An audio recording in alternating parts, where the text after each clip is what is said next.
The Nerdcast Empire is on the air. We are back with another edition of the Hard Rock Empire on this Sunday evening Eastern Time.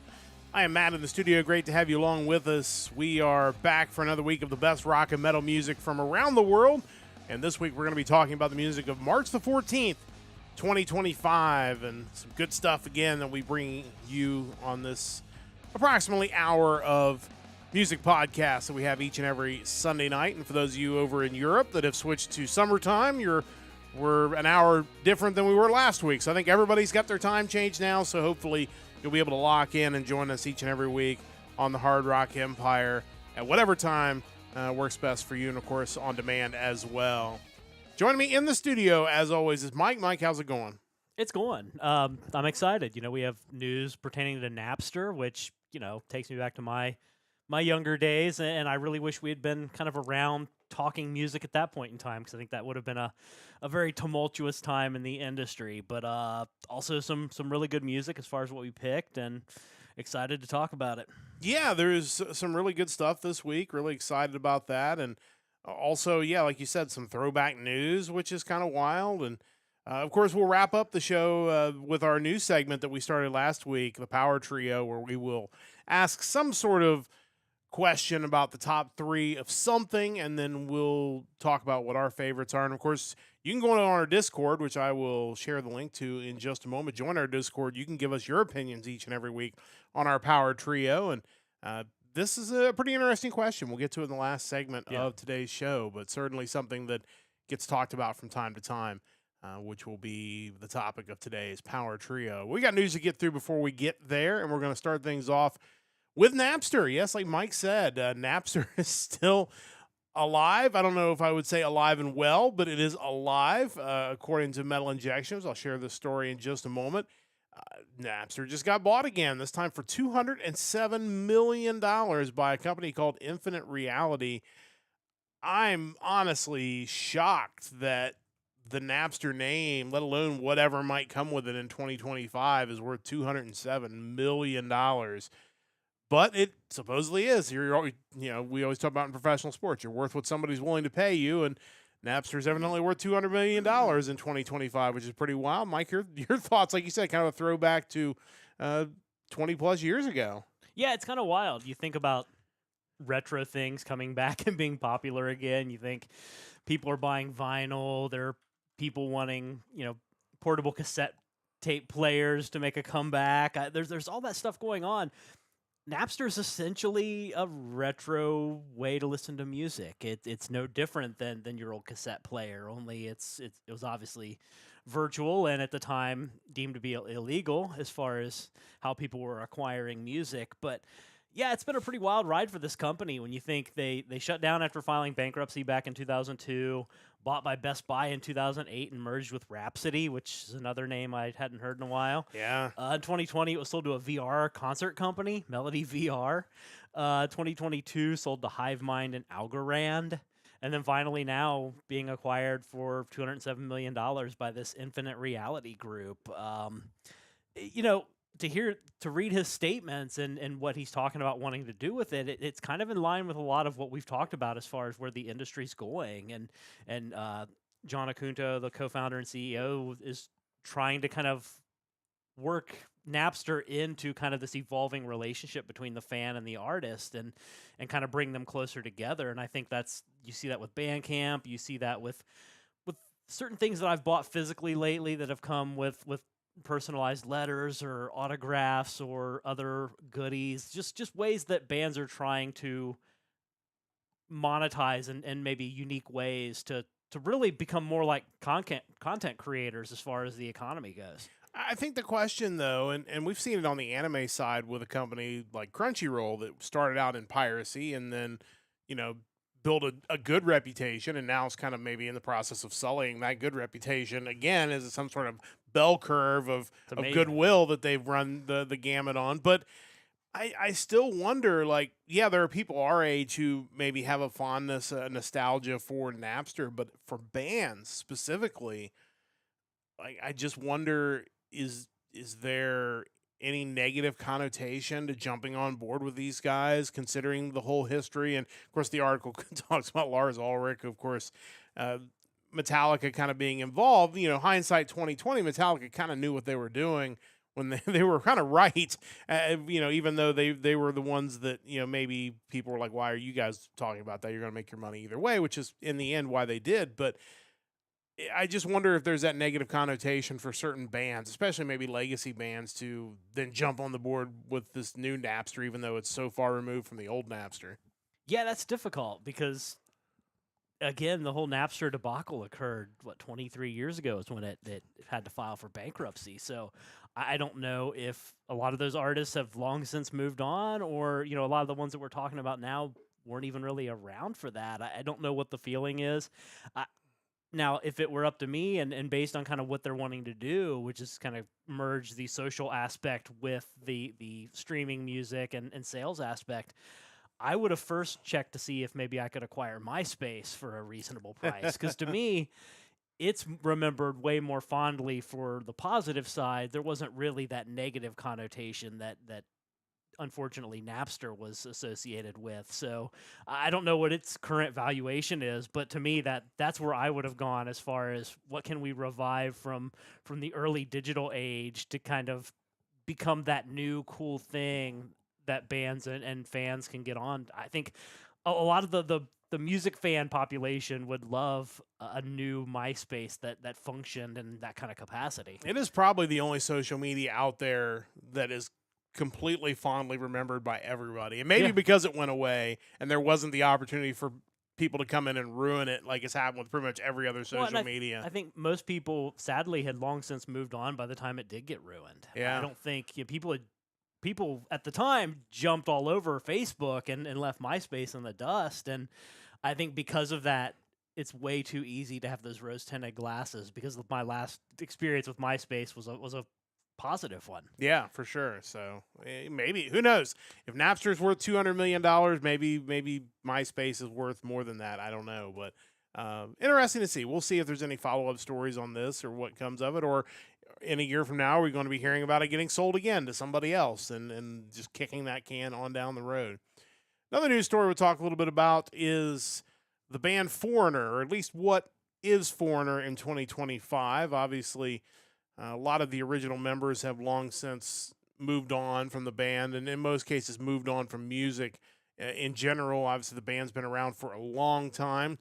And the news kind of came out this week that Kelly Hansen, due to some issues, is not going to be going on their Latin American tour. So they've come up with a couple of different solutions. They have one of their bandmates evidently recording some of the hit songs in Spanish that will be performed in front of the Latin American crowd. But the other thing is they've gone to Lou Gramm, who, by all accounts, looked like he was done doing any kind of touring at the end of 2024.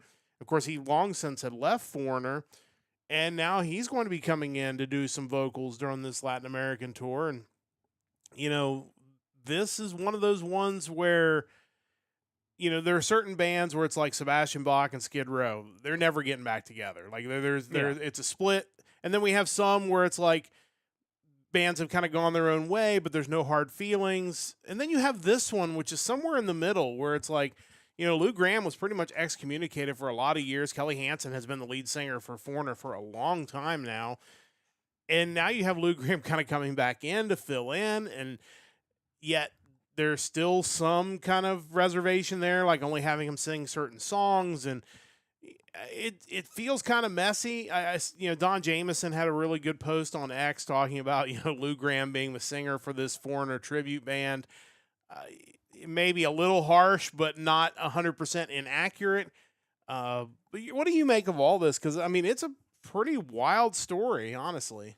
Yeah, it is. And I love the kind of interesting way they're going about solving this Kelly Hansen problem, as far as having Lou Maldonado do Spanish language versions of a lot of the songs. I think that would be really cool for the fans down in South America, treat for them. And last I'd heard, Lou Gramm sounded pretty good live, so that's kind of a double cool thing for those fans. They actually get to hear the real voice of the band.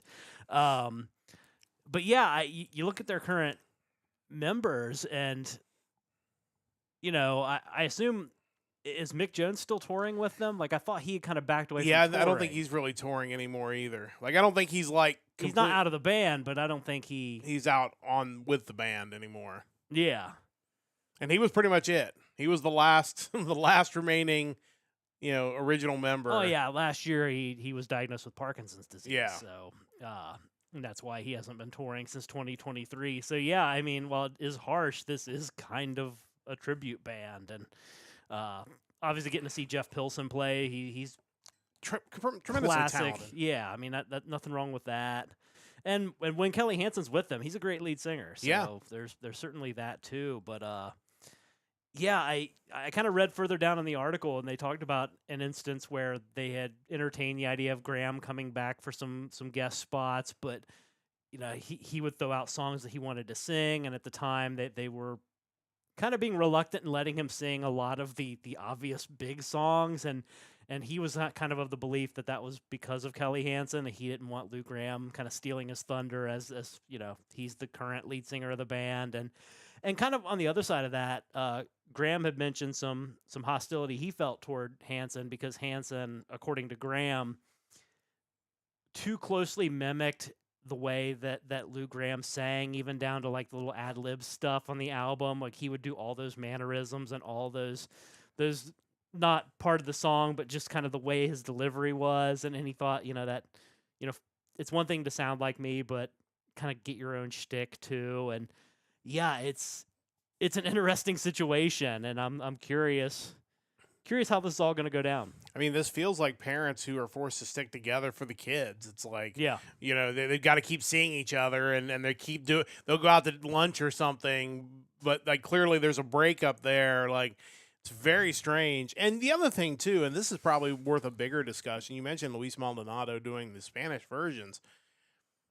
I kind of wonder what some of the Latin American fans will think of that, because the one thing you note, and we watch a lot of concerts from like Vakken and, other international venues, those people all belt those lyrics out because they've been listening to those songs. They know the English words. Right, they do. And like if this was the one time in your life you had the chance to see Foreigner and you hear a Spanish version of Cold as Ice or Hot Blooded, would you feel a little disappointed about that you didn't actually get to hear especially when Lou Gramm is in the building, you can actually hear the guy that you heard on your CD sing this song, and instead you get a Spanish version of it. We deal with this all the time on the anime side, where it's like you dub these songs, and it's like, well, some of them are really well done, some of them not so much. Like, I'm curious kind of what those fans are going to think of that. Yeah, and kind of going back to the anime side, when you're familiar with a certain song that's Japanese, the last thing you want is for them to just drastically alter it. Like when it's well done, it's one thing, but when it's not, you're taking away just a certain aspect that I'm familiar with. I don't know if that's necessary. I don't know. I think to some degree there's going to be a level of appreciation that, hey, they took the time to kind of retool these songs for the market. I guess it really just depends on how good is the singing going to be, and do you maybe find some ways to kind of trade off vocals between he and Graham on those songs, so you do get to hear kind of the classic English choruses on those as well. I'm sure there's a creative way to do it that will leave people satisfied. Well, we'll find out. We'll see how it ends up turning out when they go on tour, because one way or another, I'm sure one of the music news sites that we read their stuff all the time, we'll cover it. Yeah. Especially if it doesn't go well.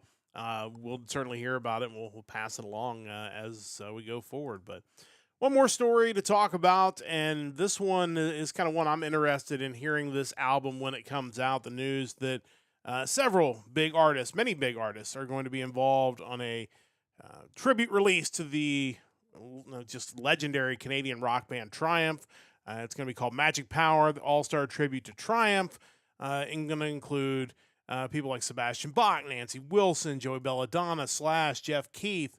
The article I posted actually has the track listing of the CD, which I believe comes out in June, and there's some songs and vocalists that are matched up on this list that I really want to hear their take on some of these classic Triumph songs. But always a cool thing when you get these tribute albums, and this one looks like it's going to be a good one. Yeah, the list of artists that they've brought in to be a part of this is pretty wild. I mean, you have Sebastian Bach, Nancy Wilson, Joey Belladonna, Slash, Kenny Aronoff, Tommy Aldridge, Bumblefoot, Paul Gilbert, Nita Strauss. Like, not even just the vocalists, but the musicians Yeah. as well. They've brought in no shortage of star power or talent there. Yeah, looking down the track list, there are definitely some that stick out. Anytime you get Joey Belladonna singing kind of classic rock songs, it always goes off well. So Yeah. him doing Magic Power should be great.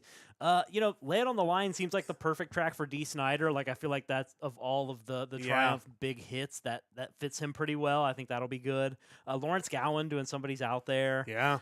Dean Castronovo doing Never Surrender. Jack Blades, Follow Your Heart. And then Dino Jalusic doing Fight the Good Fight. I mean, that guy, you hear his name off and on a lot, kind of with like the Frontiers, like the modern melodic rock acts. Like, he kind of is like one of those super vocalists for them. So I'm sure that's going to be really awesome, and great band, a lot of great songs. It'll be cool to hear it. I think it's interesting. They also have two versions of Fight the Good Fight on the album, with Nancy Wilson also doing vocals on a version of that. And that was one thing that really struck me, is when you look at the names and the songs, it feels like there was some care taken to try to line up vocal styles with the songs from Triumph, where it's like you see the name, like you mentioned, and it's like, oh, well, that makes total sense that they would do that good. song. So, yeah, I'm really excited for this. Triumph is criminally underrated, I think, whether it was because they were from Canada, whether it was the time that their hits kind of hit, whatever it may have been. Those guys are awesome. This should be a really awesome tribute album. I'm super excited to get a chance to listen to it. You can already go and pre-order the album, but it will also include a CD with a 12-page booklet and a double LP gatefold edition. So Sweet. if you need to get your Triumph tribute in on LP, you can do that. But it should be great stuff. Looking forward to that coming up a little bit later on this year. That wraps up our news headlines. Just a reminder, check out our website, nerdcastempire.com. We are going to be back tomorrow morning, 8:30 a.m. Eastern Time, with our Monday edition of the Nerdcast News Report. A big thanks to everybody that checked out our Friday edition. It was it was definitely our most listened to edition. We're really excited that our numbers continue to go up. We'll be back with you on Monday, tomorrow morning, for our latest edition of that. And then on Wednesday, normally we would come to you at 8:30 a.m. Eastern Time, but of course Wednesday is the big Nintendo Direct for Switch 2. So we're going to be, as it looks right now, check your local listings. We'll tell you on social media, but right now it looks like a late afternoon podcast that day, where we'll have a chance to kind of digest everything that happens from the Direct and try to bring it to you. It's going to be pretty heavy on the Nintendo Switch 2 Direct on Wednesday, but that'll be an afternoon edition. And, of course, next Sunday we'll be back with another episode of the Hard Rock Empire. Next week it'll be the music of March the 21st as we get into April. Hard to believe that we're already a quarter of the way through the year and almost a quarter of the way through the music for this year. But that'll be next Sunday night at 7 o'clock Eastern Time. It's time to get into the music of March the 14th. That is what we've got this week. It's just a reminder, if you're listening on a podcast network, where, of course, you can get Apple, Spotify, wherever you want to download our podcast, you can listen to them there. You're not going to hear the music clips there. The places that you're guaranteed to hear them is live with us on Sunday nights on YouTube and Twitch. Sometimes the VOD gets them through. Most of the time they do, but the VOD can sometimes mute them. But, again, you'll definitely want to check those out each and every week. And one thing I didn't mention as I get ready to continue into my spiel is this week we did pass 150 podcasts on the Nerdcast Empire. This is episode 152. Pretty wild that we're more than halfway to 200 already through the hundreds, but really cool stuff. We appreciate everybody for continuing to support us as things continue to roll along. But yeah, it is ticking along for sure. But as I will post in the chats right now, of course, each and every week, Mike will create a playlist, and that is what I will label this as. And basically goes through and pulls a couple different sources where there is a list of all the new releases for a given date. And then Mike will pull a track from those releases and put them on this playlist on YouTube, which you can check out. And I encourage you to do so because everybody's got different music tastes, and this will be a chance for you to choose your own favorite bands for this week. But once Mike creates a playlist, we go through and we pick a couple of bands and a couple of albums that we really like, and we present them to you on this podcast. That is how it works each and every week, and it has for now, this being the 59th episode of the Hard Rock Empire. But And it's time to get to Mike's picks for this week. Really good stuff again this week. Really excited about the bands that we're going to be talking about. Mike, get us started. Yeah, it's amazing that as I go through my initial listen of the playlist each week, I kind of have that initial feeling of, okay, this is going to be a great week. This is going to be a solid week. And I initially didn't feel super confident about my first listening through the playlist. And then when I kind of pinpointed the albums that I most liked and got into them, I was kind of blown away by how good they were. So it's sometimes you can't really tell by an individual song. And sometimes because I throw them on the playlist without listening to them, I don't know ahead of time if I pick a winner or not. Like there are times where I inadvertently pick like the one instrumental track on an album that just doesn't really give you a really good indication of what you're getting into. And I have to go back and kind of do a little more research. But the ones that I did pick, the two that are my picks this week, the first track I heard stood out to me, and the more I got into them, the more I enjoyed them. So moving into pick number one for me, this is a side project. It's the second album from the side project of the guitarist from the band Haken. The side project is called Tiktaalika, and this album, the second one, is called Gods of Pangea. Yeah, I'm really excited to get to dig into this one. I haven't had the chance to dig as far into this one yet, but this dude's really talented. Obviously, like you said, a guitarist of Haken, and really cool to see him kind of going off and doing his own thing. And it's what I've heard so far, has got a great sound. Yeah, so the man in question, Charlie Griffiths, he's the guitarist from the British progressive metal band Haken. Really big deal in kind of the progressive metal space nowadays. You look at the cover art, and when I tell you it's a side project of a progressive metal guitarist, your first thought is like, no, this looks like some random thrash album from 1988. And kind of it is. Yeah. As the Bandcamp for the album mentions, it's still rooted in progressive metal, but Charlie's using this as a side project to explore his love of 80s and 90s thrash metal, alternative rock, and technical metal.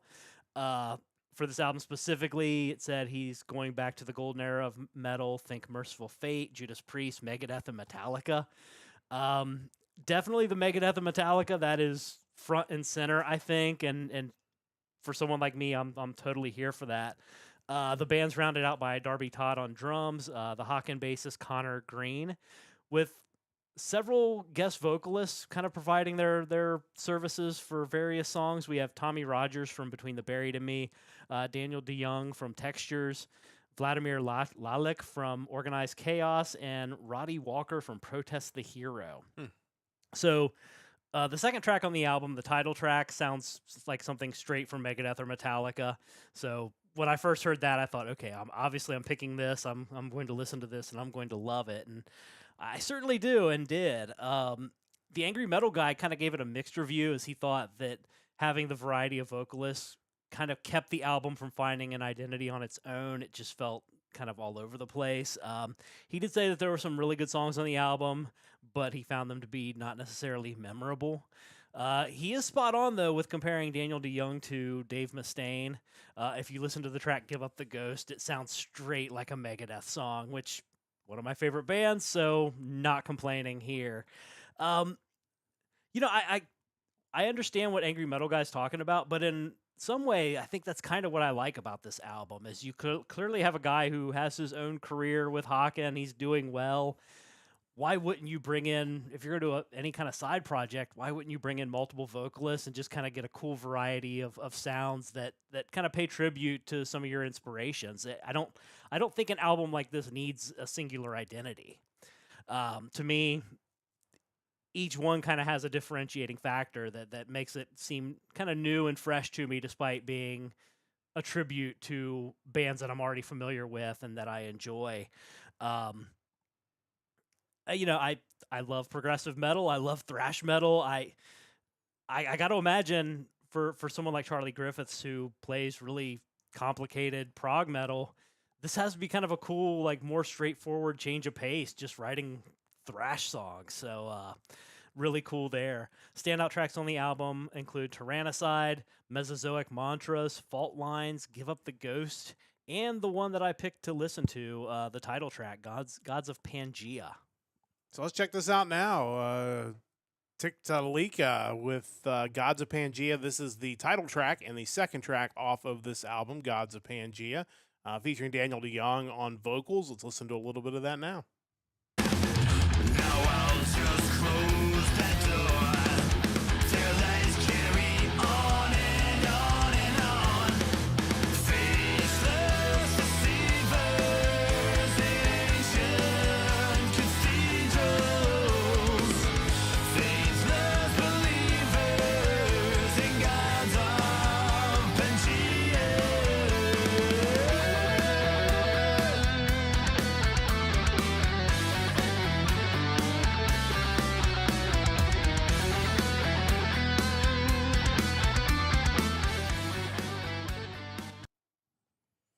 You know, obviously, when Dave Mustaine decides he's not going to do music anymore, there won't be a Megadeth at that point. Like Yeah, he he is. is Megadeth. But if he ever decided he wanted to just become just back off and become like the general manager of Megadeth, We're making a 5-person band. He could be half the lead guitarist with Timu and basically have a dedicated lead singer. they could bring Daniel DeYoung in, and he could probably sing. If you tell me he's been in a Megadeth tribute band at some point, I am not going to be shocked at all. Yeah. But I mean, it's great. The sound is great. The music is great. The vocals are clean and just kind of again that thrash vibe that. Before we would have started doing this podcast, I would have guessed there weren't a ton of new bands out there doing this type of music. Obviously, I know different now that there are actually a lot of bands out there doing thrash, which is great. Again, like you said, you got a guy who's obviously already successful in his day job, if you will, with Hawken, but to be able to have a side project and be able to do a different type of music that's clearly influenced you in your career, I think is really awesome. And I'm really excited to actually go back and listen to this whole album because what I've heard of it really sounds awesome. Yeah, it's definitely worth a listen. Really, really cool stuff. So definitely check those guys out. Tiktaalika, again, that is the band of Charlie Griffiths. His Also, side I didn't project. realize, just as a side note, I didn't realize that, like, I guess in England they spell Pangea differently than we do. Like, I don't remember spelling it like Gaia, but they do. But Yeah. it's still pronounced Pangea, so I thought that was kind of an interesting little tidbit there. Yeah, I think it's one of those British English sort of Yeah. things there. But definitely check that out. Really good stuff from them. Mike's first pick for this week. As always, you have 2 picks. What do you have for pick number 2? Yeah, so pick number 2. It's always interesting when I'm listening to the music and anything that sticks out to me, I do a little research right then and there to find out where they're from and kind of what we're looking at. And when we run into a country that we haven't featured before, it's always kind of neat. And there's sometimes a little bit of internal pressure, like I really want to like this, to say, hey, we've added another country to the list. But the reality is, if the music doesn't stand up, the music doesn't stand up. And this one here, I thought the track that I picked for the playlist was good, but man, I wasn't prepared for how good the rest of it was going to be. Like, I think the rest of this album just totally blew my sample track, which I believe was the title track, out of the water. But that being said, my second pick is the newest studio album from this band from Umag, Croatia. They are an industrial folk metal band. Their name is Manntra, and the album is Titan. Yeah, Titans, I'm kind of curious to go back and listen to the album because I did think the title, the track that was on the playlist was fine and certainly merited a further listen, but I didn't end up getting back around to it before I had my picks. But I'm definitely curious to hear how the rest of it sounds if you thought it was maybe on a different level above what was on the sample track. Yeah, I definitely do. Wikipedia describes their sound as a fusion of traditional Croatian folk music with heavy metal, with elements of industrial and electronic music. They often employ traditional instruments such as the sopele, the tamburica, and the diple. They started back in 2011 and released their first 3 EPs in the Croatian language. After that, they switched over to English and occasionally German, which opened up their music to a much wider market. They sing about spirituality, mythology, personal struggle, as well as drawing from Croatian folklore and history. The guitars definitely have that industrial feel to them, and kind of the raspier vocals from Marko Matajevic Sekul work really well with the guitars. They mention on the Bandcamp that Nina Kraljek is credited for the folk vocals, so I don't know if that means she's doing the backing vocals anytime they have kind of the higher pitched harmonizing vocals along with Marco. I'm not totally sure how the breakdown of responsibilities go, but if that's the case, they're really cool and give this music even more of a kind of larger than life element that I always enjoy. I love when bands can incorporate something kind of regional or traditional to their locale, to their sound. I think it's a really cool way to set yourself apart from a world of bands who are industrial metal bands or industrial with a hint of folk. I think these guys do it really well, and you're not going to confuse them for Rammstein or any other industrial act. Standout tracks on the album include the title track, Titans, Tuta, The Heart of the Storm, Skull, Nav, and the track that I picked that I actually wanted to hear from the beginning on here because I think it's really a cool indication of what all they do with their sound. The track My Sandman. Yeah, it's unusual that we have a song we play from the get-go, but that's what we're going to do today with Manntra and their album Titans. This is the 8th track off of that album, and it is the beginning of My Sandman. So let's listen to a little bit of that now.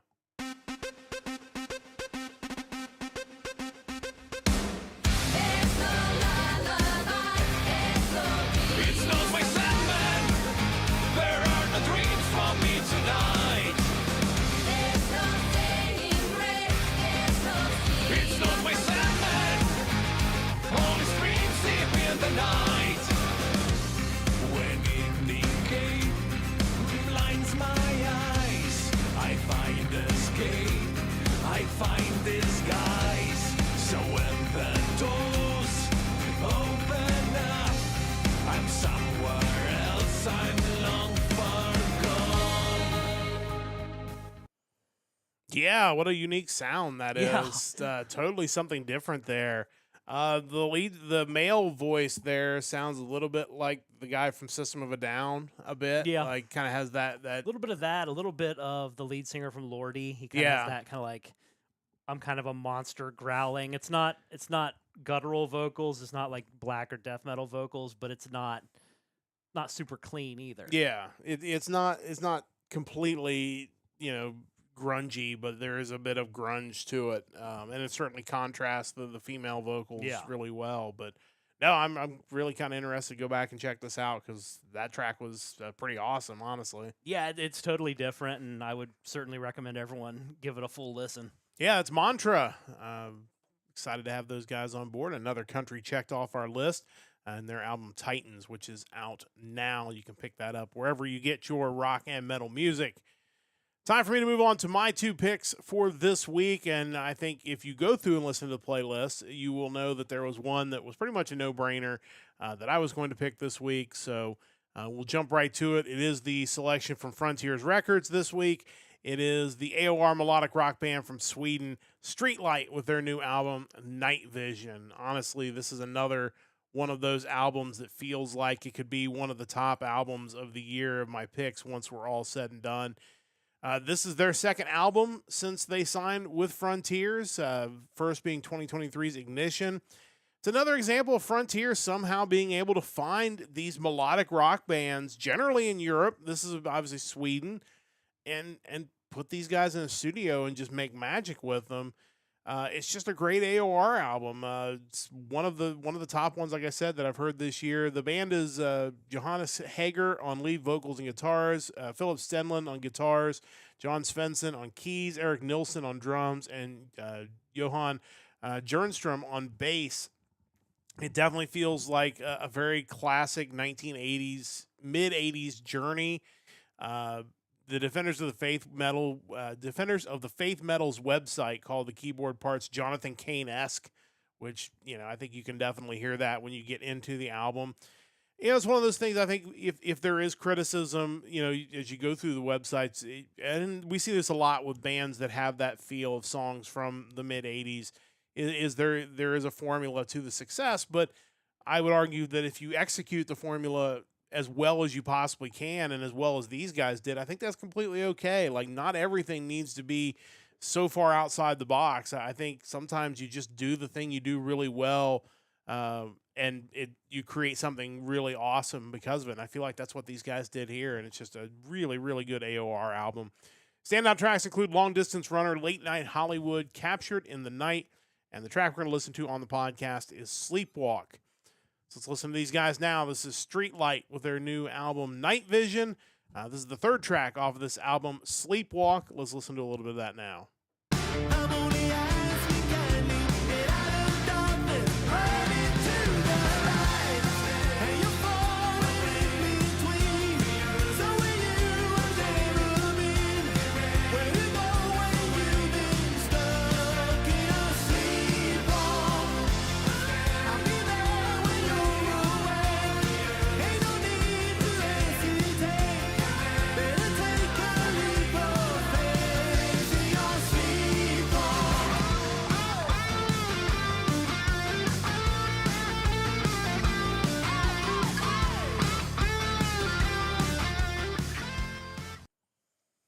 And while you hear the keys a lot, obviously you just heard a little bit of guitar there as well. Guitars are really solid in this. Again, it just they've got guys that really know what they're doing, and they play their instruments really well, and it all kind of melds together, and it's the magic of Frontiers that they find these bands that just can create amazing music in 2025. But I definitely love this album.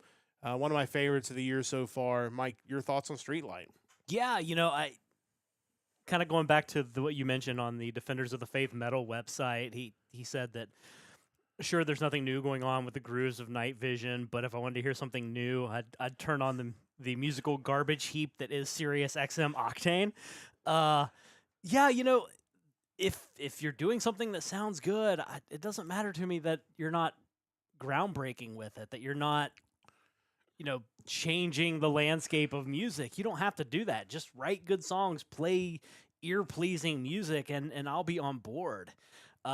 It's funny that you mentioned that one review, because I read that article as well, and he made a statement on defendersofthefaithmetal.com talking about how it never ceases to amaze him that Europe has this fascination with a genre that peaked commercially 40 years ago here in the States. And I just think, is that on us? Is that our problem? Mm-hmm. Because clearly rock to some degree is still viable in Europe because there are so many bands still doing it.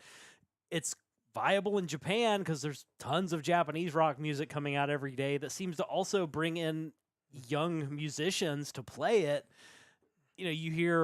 We talked months ago about Avenged Sevenfold talking about hitting new markets to tour live because there's an appetite for it. It's just, are we as Americans, for whatever reason, just trained to be super fickle with our taste in music, where once we're done with something, we throw it away and we never want to hear it again? Oh, the record labels have done that when they basically allowed a handful of companies to buy up all the radio stations in the U.S. So there was no longer that opportunity. Because I remember back in my day, when I worked at WSWO Radio in Wilmington, Ohio, we were an independent radio station. Now, we had playlists that came in, but we had shows on our radio station. It was country music at the time that would play stuff that was not on any corporate playlist. Like, I don't think you find that in U.S. radio anymore. And obviously, that station was bought by Clear Channel at the time, which has become iHeartMedia and all this other stuff. Those days are dead here, but they seem to be alive and well everywhere else in the world. And that's why a lot of these great bands come from overseas, because this music never died there. They've continued to love music that sounds like this since the mid-'80s. And why not? I mean, good music is good music. If I like a certain style of music, I don't quit liking it. When we talk about going into the vault each week, it's like, there aren't CDs in my vault where I'm like, why do I own that? I hate that. That's terrible. Everything I own is stuff that I enjoyed once and still enjoy. So to me, it's not weird to think there's still music like this being made once I learned there was still music like this being made. Like, it caught me off guard at first because over here you never hear about it. But now that I know it exists, of course it exists. Well, you know what's more frustrating than finding out about these bands that are in Sweden that are still making this music is to find out there are bands here in the United States in some of the biggest cities in the U.S. that are making great music that we also haven't heard about, which is a great segue into my second pick. We are headed to the city of New York, specifically Brooklyn, New York, for this heavy metal power trio, Sanhedrin, with their new album, Heat Lightning. And again, it's one thing when we realize, hey, these bands are from overseas. This is why we don't hear about them and all this other stuff. This group's from the United States, and they've been rocking since 2015. This is their 4th full-length album. The band is Erica Stoltz on vocals and bass, Nathan Honor on drums, and Jeremy Sosville on guitars and backing vocals. And again, you want to talk about a group that is found an influence. This is a group that's playing very classic heavy metal. There's some modern, touches there that really makes it still feel modern, but it's very classic. And I think it's pretty impressive that this is just a trio, because I feel like this album, the one thing that really stood out to me was it feels like such a bigger sound than you would get out of 3 people, and I think they deserve a ton of credit for that. While some of the songs do feel like they could have come from the 80s, to me, this album isn't as dated, isn't as pigeonholed as an 80s album as, say, the first choice I had, Streetlight. And that's nothing against Streetlight. It's just that's the sound they were going for. These guys, it feels almost more influential than it does tribute. Because, and the other thing, too, is they clearly have a lot of varied influences. And because of that, this is not one of those albums that end up on the playlist where we listen to it and it's like, oh, we like that song on the playlist, and then there's 12 more songs that sound exactly the same on the album. Like, a lot of the songs feel very different, and I think that's really awesome, because that really makes it a very easy listen when the songs have such a variety to it. There's some new wave of British heavy metal vibes, some classic rock of the 80s vibes. But if you're looking for a modern take on classic metal, you should pick this up immediately, because I think this is really, really excellent stuff. Standout tracks include the title track, Heat Lightning, Let's Spill Some Blood, Blind Wolf, and the song we're going to listen to on the podcast, Franklin County Line. So let's check these guys out. Sanhedrin, out of New York City, Brooklyn, New York, with their new album, Heat Lightning. This is the 6th track off of this album, Franklin County Line. Let's listen to a little bit of that now. Smoking and drinking, fornicating, and fighting all night. They cannot be seen from the roadside by the Franklin County line. Down on the Cold Deer River, out near the Bend as it winds, beyond the Steel Deck Bridge, Franklin County line.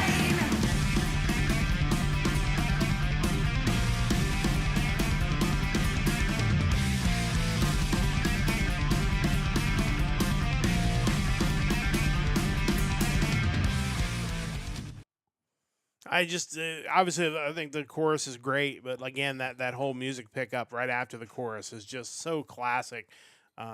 Just really awesome stuff. Like I said, this was a lot of fun, this listen. And again, being produced right here in the United States, but again, you're not going to find this on satellite radio, at least not on any channel that I listen to, and that's a shame.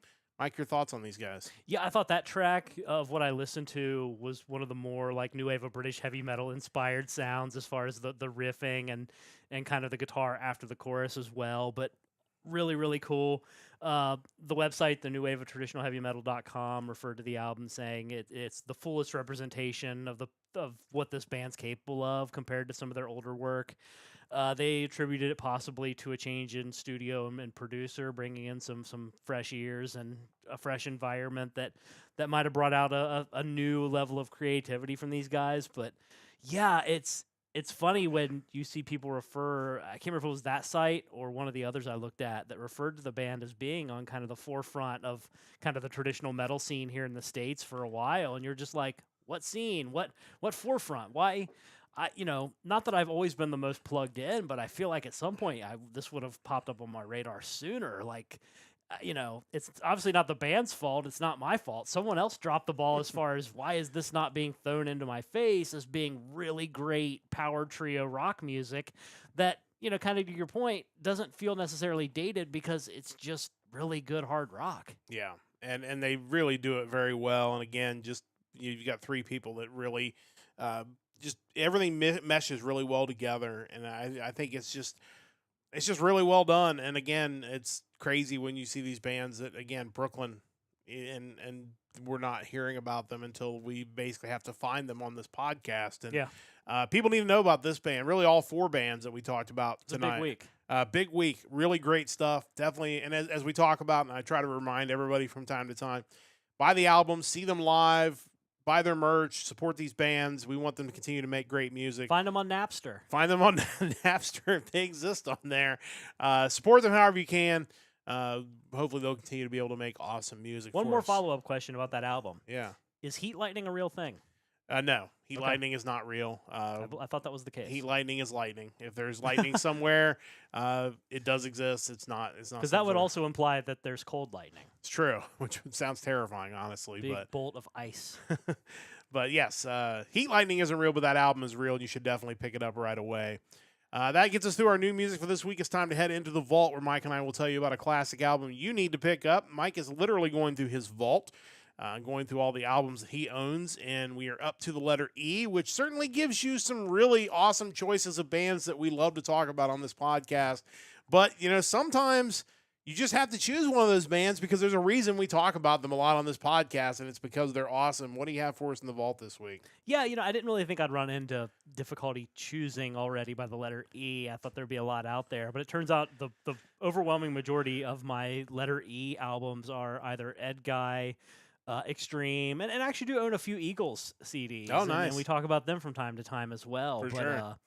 the one I ended up going with was one that was not featured in your yearly run through the vault. One of the albums from this band that was not already mentioned.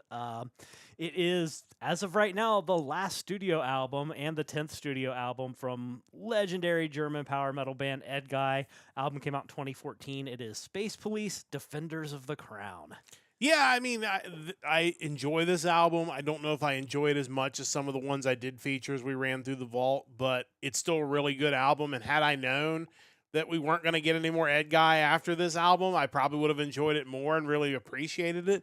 But it is still a really good album, and it is kind of sad that we haven't had more Edguy, although certainly Advantageous is doing very well. So I guess that works out pretty well unless you're a diehard Edguy fan. Yeah, and you do have to wonder with the most recent Avantasia kind of feeling at times a little like it's veering toward the Edguy side of things. It's hard to say. I would definitely love to see more Edguy in the future. I mentioned this album came out in 2014. They did have the compilation Monuments that came out a few years later, but as far as full albums of new material, this has been it. They've been on a hiatus since 2020.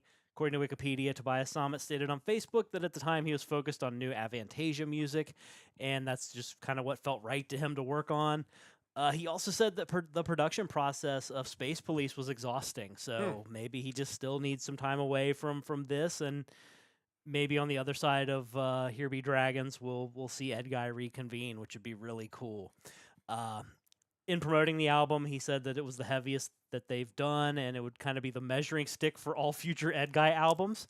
So, the new ones haven't really measured up yet since there haven't been any. But that's kind of wild to think that he thought this was such a landmark album, and then that was 11 years ago, and maybe he just can't create something better in his mind. So it's like, well, if I can't measure up to this, we're not going to do anymore. It's certainly possible. But yeah, it's hard to say. And I'm curious if there ever ends up being a new Edguy, like, man, what's it going to sound like? Sure. They opted to name the album kind of using two title tracks from the CD. They mentioned that Space Police sounded like something Frank Zappa or David Bowie would use as a title and something that no metal band would ever name their album, so they liked that. They also liked Defenders of the Crown because it was kind of a reference to this notion that Edguy were the defenders of the heavy metal crown.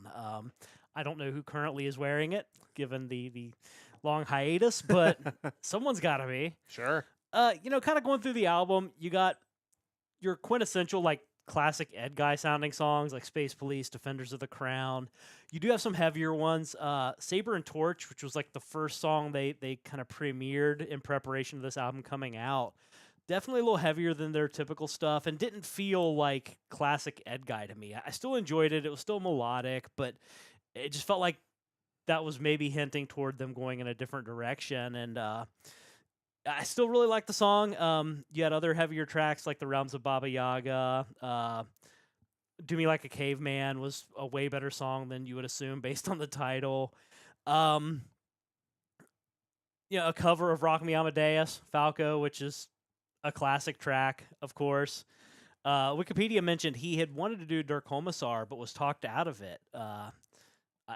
either one you can't go wrong, no matter which one you go with. Kind of my favorite track on the album, which again doesn't feel super reminiscent of Edguy, is "Alone in Myself." It's kind of a more, I don't want to say emo. That's probably not the right way to explain it, but definitely more emotive as far as the theme and kind of the vibe of the song. But definitely really good.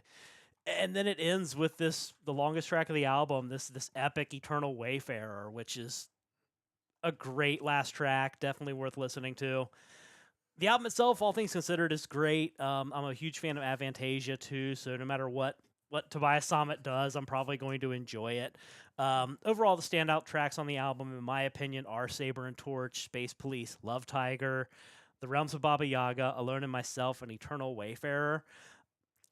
This probably isn't the album I'd recommend if you hadn't heard Edguy before, as far as this is where you break into them, but still worth a listen. It's a solid entry into their catalog for sure. Yeah, it's like I said, it's good, and I certainly not reflective of how I think that it's bad, and that's why I didn't talk about it. But like I said, there are just some other ones that are kind of resonate more with me than this one. But I think it is, once you've gotten into Edguy, I think you're going to really enjoy this album. There's a lot of really good stuff on there. And again, had I known that we weren't going to get any more Edguy, maybe I need to give it more listens. Maybe that'll pump up their numbers and they'll decide that there's a market for Edguy again. But these guys are awesome. Avantasia is awesome too. So it's all good. But yeah, definitely jump into Edguy. And, again, maybe this isn't the best entry point, but it is a really good album.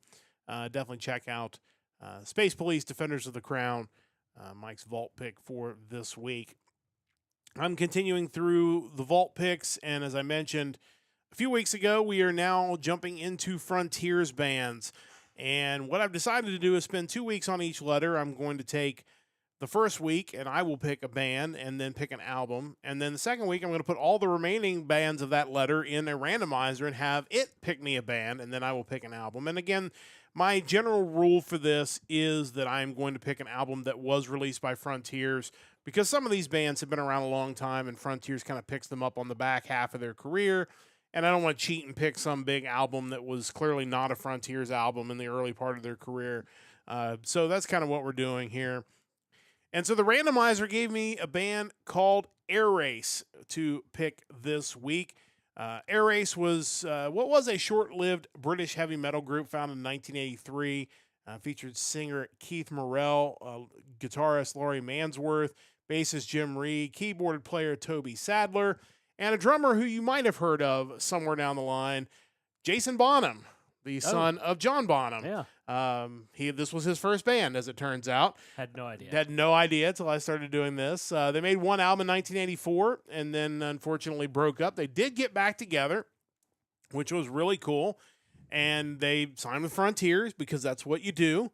And they released some good stuff through Frontiers. And then, unfortunately, they were kind of set to go their separate ways and decided that they were going to kind of be done as Airrace. So they announced a final show in early 2020, which got postponed until November 2020 because of the pandemic.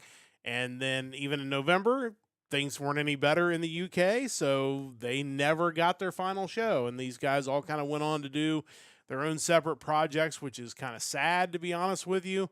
But these guys are still very much worth a listen. And I really enjoyed this album. The album Untold Stories, which was released in 2018. If you like AOR type sounds, it's good stuff. But there's also there's clearly some prog type influences there. You could hear some stuff from 70s type bands. I even saw one review kind of compare their sound to ELO, which there's a little bit of that on here as well, which isn't too surprising considering when they started as a band would have been contemporaries of a band like ELO. But again, it's like so many of these Frontiers bands, they bring an album out that sounds great, and it's just why couldn't you guys continue? I don't know why they ended up breaking up or deciding not to go on. Unfortunately, they didn't have a Wikipedia page, so it was kind of hard to get the full story behind that. But they've gone on to do their own things, which, certainly good luck with that. But maybe somewhere down the road they'll get back together and release something new with Frontiers, which would be really cool. But I definitely encourage everybody to check this out. Standout tracks included Running Out of Time, Eyes Like Ice, New Skin, and Summer Rain.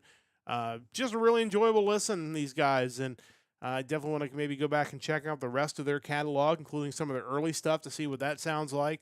And maybe, again, someday they'll show up on our playlist. But it's just interesting when these bands kind of go away for a long time, then they come back, and then they go away again. It's kind of sad, honestly.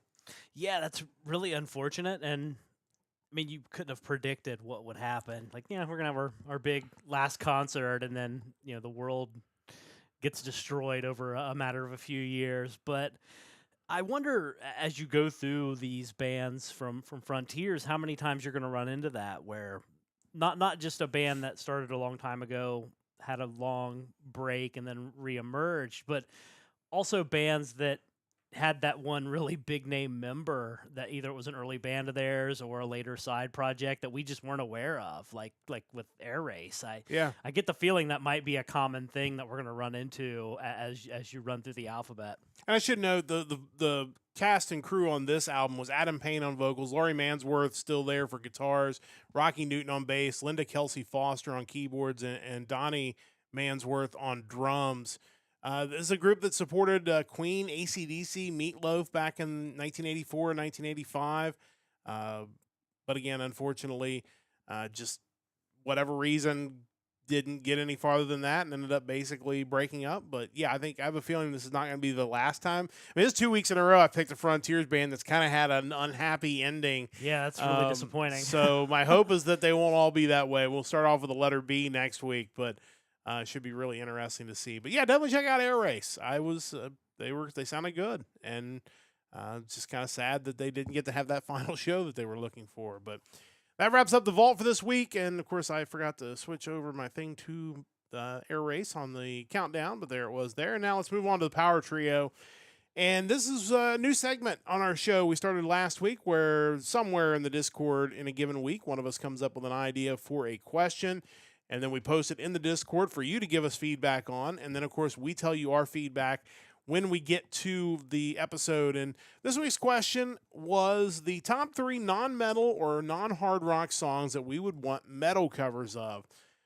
So, obviously, some of these types of songs have gotten metal covers because there are people with good taste in music. And, Absolutely. They eventually find this out. And but we're going to each go through and do that. I believe you have a couple of different. Chris is posting his in the chat right now. Yeah. We'll get to those in a moment. But I believe your buddy Shane also has weighed in on this one as well. Yeah, so it's always good, like I mentioned last week, to get the opinion of someone who doesn't quite have the same music taste or alignment as us. We share a lot of bands in common, but he definitely hears a lot different music than I do on a weekly basis, and his response really this time around was anything Taylor Swift. Yeah, he's Which, right. I mean, obviously, she's one of the biggest artists on the planet right now. So, and has always been known as a songwriter and singer. So, I could certainly see where maybe that could be an interesting route to go. He mentioned the band I Prevail covering Blank Space a while back and saying it was amazing. So, yeah, I mean, I'm not really familiar with any of her songs, but I can't deny that given her scope and reach, it would be probably kind of a fun thing to do to cover one of her songs in a hard rock or metal way. Yeah, as I've talked about before, and we talked about it off the air, I'm a little more familiar with popular music because I broadcast sports. So all of these like hype song, type songs they play before games almost always have a lot of current stuff in there. With baseball and softball, sometimes you get some retro stuff too, but so, yeah, I will hear her. Another artist who would probably make sense for this is someone like Chapel Roan. A song like Hot to Go or Good Luck Babe would probably make good metal songs. I didn't list those. But, yeah, any kind of modern pop artist that is really, really popular would make a lot of sense for this list as well. Chris has listed some in there as some really good options as well in the chat. What do you got if you want to go through what Chris has posted for those who maybe aren't able to see the chat right now? Yeah, for sure. So his pick one is Abacab by Genesis. It's a good song. Like, it's hard to when you get these picks to not then start thinking of the band, because I mean I wasn't really thinking the bands that he chose weren't ones that really entered my mind when I was doing this quick little exercise of picking 3 songs. But when you look at the bands he did pick, you're like, man, you just start thinking of all the songs from them that you would love to hear. And for something like Genesis, to me, like, and it's probably been covered by a metal band because it's such a kind of proto hard rock song. Yeah. Is 1973's Dancing with the Moonlit Night from their album Selling England by the Pound. That for like ultra proggy Genesis, that was a pretty heavy song at times, and to me that's the one that stands out as like that would be a really cool song to hear a cover of. You got a lot of the prog stuff of the 70s that totally would, and Abacab is certainly a good choice in that. And then, of course, we've already had a cover of Land of Confusion. Yeah, which great cover. It was a great cover. Shock the Monkey. Shock the Monkey, but you think of other songs like, I just lost it in my head, but there's a lot of early Phil Collins era stuff that was, really poppy rock type stuff that could make great metal songs, like Don't Lose My Number. That would be a great one. Yeah, that was the one that I just lost it out of my head there. But there's just a ton of stuff from that era of Genesis too that would also make for great metal stuff. But it's difficult for me in that later era to remember what's Genesis and what's Phil Collins. Yes, I just kind of equate them as being the same at that point. Yeah, because there's also a lot of Phil Collins stuff that could be on this list as well. But that was Chris's first pick. What does he got for number 2? Yeah, so for pick number 2 from Chris, we're looking at Synchronicity 2 by The Police. Not Scrantonicity. Which I'm no longer a part of. That's all I could see. They have an applause meter, so it's important that you cheer for my band, Scrantonicity 2. Everybody should watch The Office Not if you haven't. It's very important to get every reference on our podcast. But no, The Police, another band that makes a lot of sense for a lot of the same reasons that Genesis does. Yeah, absolutely. You can't really go wrong picking any song by The Police. Kind of in that same era, I'm thinking like Wrapped Around Your Finger would be a great song to cover. But yeah, I mean, that's great. And moving on to his last pick, the song that I would think of for this, I'm sure has been covered before. There's no way it hasn't. But pick number 3 for Chris, we were looking at Men at Work's Who Can It Be Now? Yeah, that'd be a great choice. Men at Work's got a lot of great stuff. The one, obviously, I don't know if you're thinking of. Probably the same one. Overkill. Yeah. Overkill's got to have been covered as a metal song. That's an amazing, that may be one of the best songs of the 80s by anybody. It's just really good stuff. But no, that's Men at Work. Yeah, it's totally would work, I think, and that was another band that we talk a lot about hair bands. Another one, and they get pigeonholed, but I feel like there's a lot of '80s bands that came out in that rock era of the MTV era that probably got pigeonholed as being a little superficial. These guys probably were one of them. I think their music video painted them out to be really goofy. Yeah, and I think that's not really fair. And I think Overkill was kind of that song that maybe everybody kind of pivoted and realized, hey, these guys are really talented. Yeah, these guys can write something with substance, I suppose. What did you just think of? Well, kind of with a similarly named act, but not the same. The Safety Dance, Men Without Hats. Yeah. I mean, my buddy Dan, who I worked with many years ago, would have loved all these picks. Genesis and Men at Work, some of his favorite bands, for sure. No, that would totally make a lot of. I bet Safety Dance has had a metal cover. I'm sure. I would hope. But yeah, good stuff there for sure. Mike, why don't you get onto your list here? Yeah, so I was kind of more in like the soft rock mode as far as my choices. So I'm wondering, and I don't mean to cut you off, but at some point, because we don't discuss these, we want to make this clear. I've not mentioned any of my 3 to anybody. Yeah, so at some point we're gonna pick the same song. Yeah, because we have some overlapping music tape, probably a lot of overlapping music tape, but also overlapping existing in the same space as the radio space. So before you get to your picks, I just want to throw that out there because at some point on this question, we're going to pick the same answer. This is the first time anyone has heard my picks. Yeah, I even mentioned in our Discord chat, I mentioned one that I wasn't going to pick because it was one that I had talked about previously, and it was kind of a known thing, so I didn't want to choose it. So for pick number 1, I think this is a fairly obvious one for me. It's a song that is so atypical for what I like, but I love the song. And that is Someone Saved My Life Tonight by Elton John. Of course. From 1975's Captain Fantastic and the Brown Dirt Cowboy. Somebody should have done a metal cover of that if they haven't already. That is an amazing song. Oh, tremendous song. And I remember it takes me back to back in high school. Obviously, the song wasn't new back then, but it was on the radio fairly enough. And Yeah. just a legendary song. Moving forward in history a little bit into the 80s, the song The Promise by When in Rome. Yes. That's just another just great 80s, like softer new wave kind of song. I would love to hear a metal version of it. for sure. That's great. That's a great song. Yeah, I think so as well. And pick number 3, I was kind of torn with this artist. There were 2 songs that I had on my mind that I thought, man, I want to hear a cover of both of these.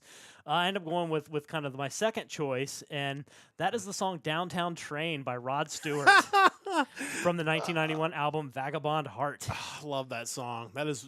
That is one of Rhythm of My Heart. Those are the 2 I was debating. Because that's another great song. Like, I would love to hear a metal cover. But I was of just that. thinking, man, the chorus of Downtown Train in metal form could actually be really, really cool. Yeah. Someone needs to get on that. That's awesome. Those are great choices for sure. We did not duplicate, as How it about turns that?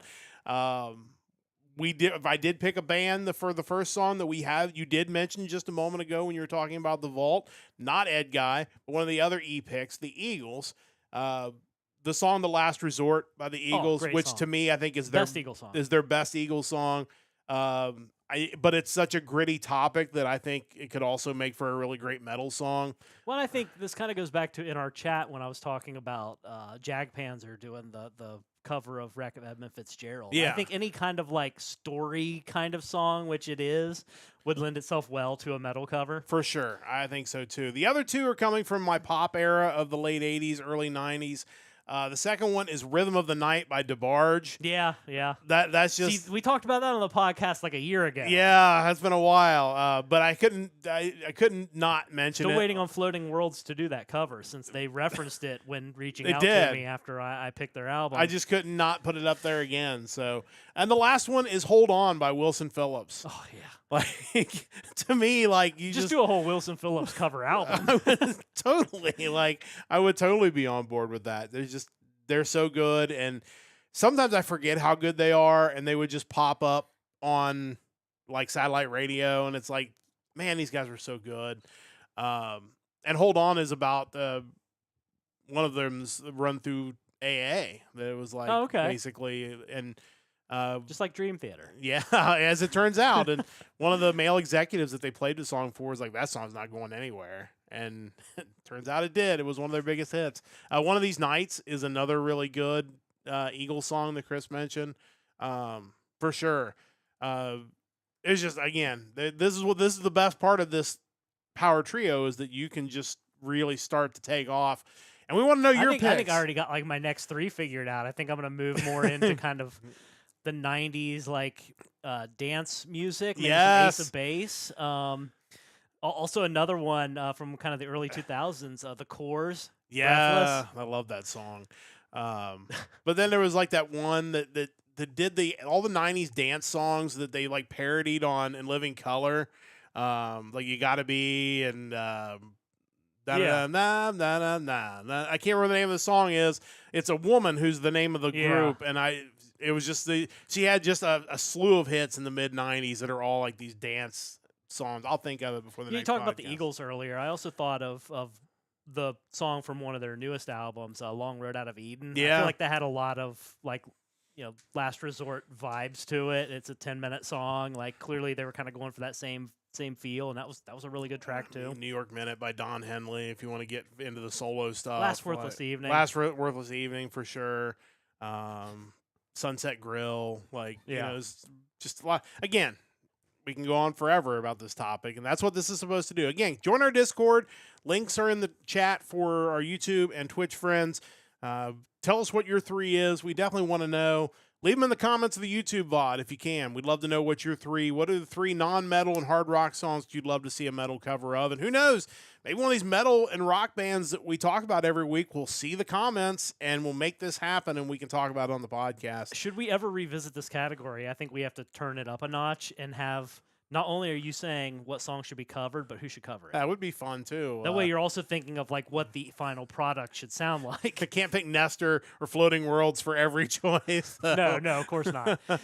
For sure. That would be really cool as well. Great stuff this week on the Hard Rock Empire. But alas, it is time to bring the Hard Rock Empire to a close for this Sunday. Great to have you along with us once again. Just a reminder, we'll be back just a little over 12 hours time with the Nerdcast News Report. We'll get you ready for your nerdy week with all the nerdy headlines you need to know, 8:30 a.m. Eastern time tomorrow. And then again, Wednesday, we'll be on the afternoon to talk about the Direct from Nintendo. That'll be coming up. I'll let you know what time a little later on in the week. Next week, Sunday night, 7 o'clock Eastern time, another episode of the Hard Rock Empire as we talk about the music of March the 21st. Big thanks to Chris for joining us with his picks. We really appreciate that. A big thanks to Mike for putting all this together. Big thanks to Stove Lake Media for their continued support of our podcast. And a big thanks to you, wherever and whenever you're listening to us. We appreciate you. Thank you so very much. We'll see you again tomorrow morning for another episode of the Nerdcast News Report, and next week for another episode of the Hard Rock Empire. And until then, don't forget to join the Empire, the Nerdcast Empire.